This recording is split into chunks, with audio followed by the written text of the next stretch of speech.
Harry, I have got a thing to remove from a box today.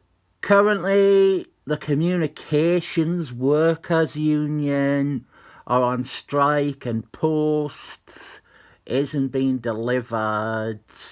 For these, however, Amazon use their own workers and couriers to deliver.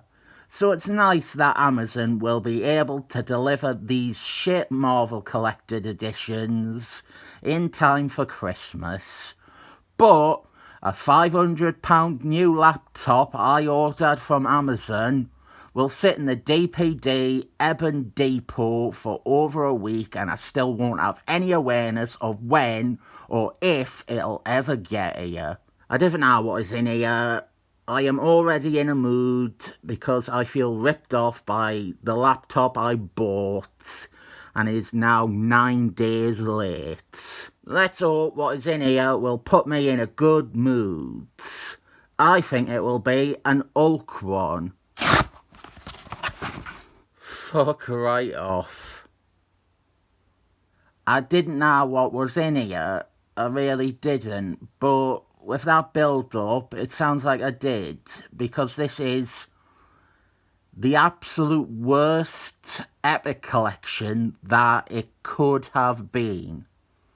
This is, you know what, I would say in terms of comics, this might be the worst thing available in Epic Collection.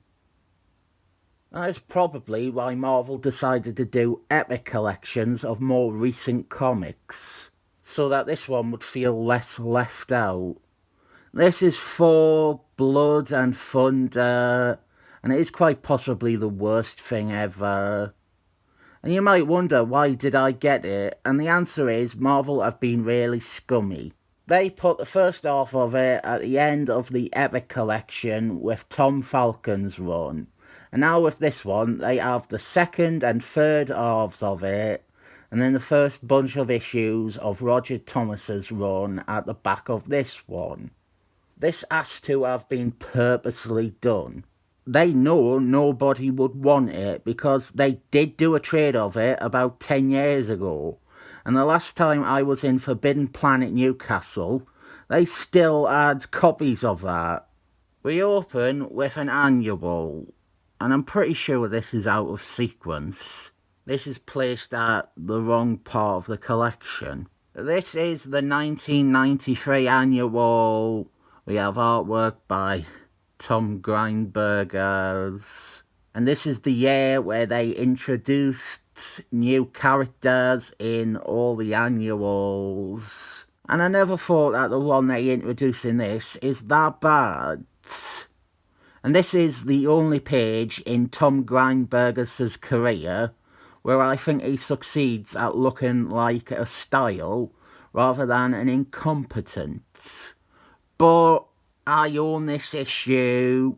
I will look at it tomorrow and better talk about that page and the villain this introduces. And I will even show the little trading card that came with it, even though they probably include a picture of it in this. Right, so that is the only good issue in the collection out of the way. The plot of Thor, Blood and Thunder is that Thor has gone insane. Really, he has gone insane. And you've got to turn this page sideways to see how insane he has gone, and I love doing that. He has started imagining a girlfriend. He has an imaginary girlfriend. A girlfriend who is really ugly. And here is a truly astonishing page. I would rank this as one of the funniest pages of writing ever. This is the bombshell reveal that the imaginary girlfriend is imaginary. Everything about this is so amateur. The writing is laughable. The art is rank rotten. The idea is terrible. And realistically, this should be nearing the end of the story. We have exposed the obvious twist. The characters have now isolated and defined. what is the cause of Thor's craziness. But no, it then becomes a 400-part crossover between titles that have no real connection to Thor, and the story is just Thor beating up some more people. Silver Surfman, Doctor Strange, the Affinity Gods. It would make more sense to be Avengers or the Avengers books that cross over and are involved. But it is the Affinity Gods. And other than the beautiful bald lady, Moon Garden, Thor doesn't really have much of any history or relationship with those characters. In fact, most of this old Blood and Thunder affair seems to want to get Thor away from anything close to Thor. We do have Beta Ray Cyrus at the start, and you have got to turn this page sideways to see him, which I love doing. But he is just gone from the story after the first 2 issues. And a crossover that is Thor fighting people, or just a series of battles, could be fun. But the art starts off bad and gets worse. Ladies and gentlemen, the one and only true Tom Grindberg, an incompetent who is not trying to gan for a style.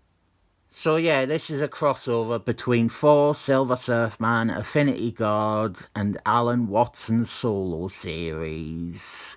I am not sure exactly how many parts it is, but we are talking 14 at a minimum.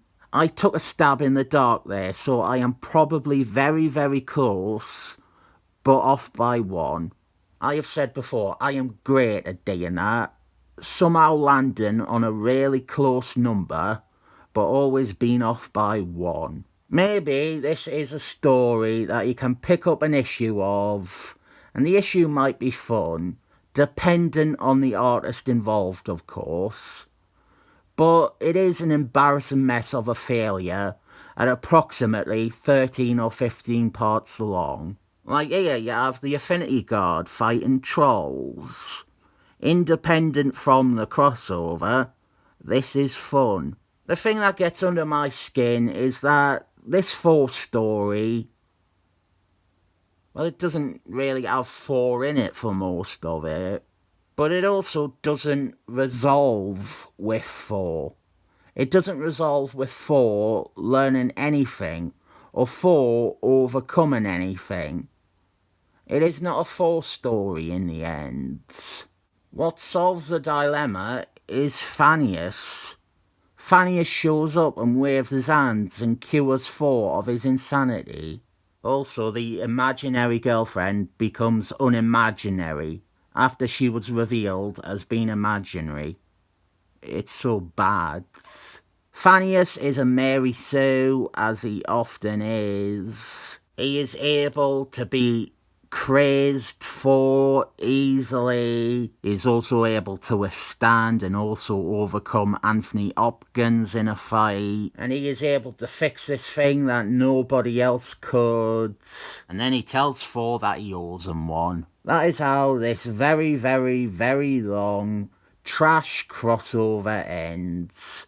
It is dreadful. It is unsatisfying. It makes this Thor story that has ran for almost a year pointless to Thor. The proper way to end this story is having Thor overcome whatever weakness drove him to madness. Maybe through the visual practice of fighting his imaginary girlfriend, who is the embodiment of his insanity.